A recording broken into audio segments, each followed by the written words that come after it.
બનાસકાંઠાની અંદર વીજ કંપનીની બેદરકારીના દ્રશ્યો સામે આવ્યા। ઘણી જગ્યાએ વીજ વાયર અહીં નીચે લટકતી હાલતમાં જોવા મળ્યા, તો ઘણી જગ્યાએ વીજ પોલ નમેલા જોવા મળ્યા છે।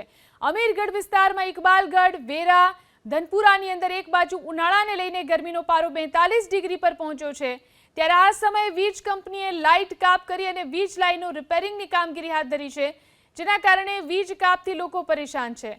તો બીજી તરફ હજુ પણ ઘણી જગ્યાએ વીજ થાંભલાઓ નમેલા જોવા મળી રહ્યા છે અને વાયરો લટકતા જોવા મળી રહ્યા છે।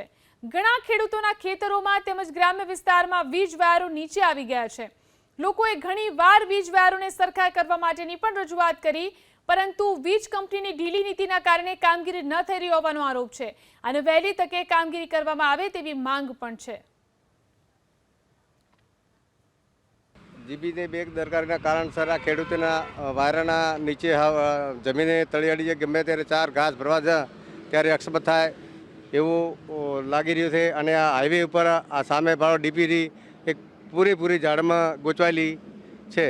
વેલા આવેલા લીલા એટલે કંઈ છોકરું બોકરું કે કોઈ માણસ કે ઢોર ઢાંકર અડી જાય તો બહુ મુશ્કેલી ઉપાડવી પડે છે।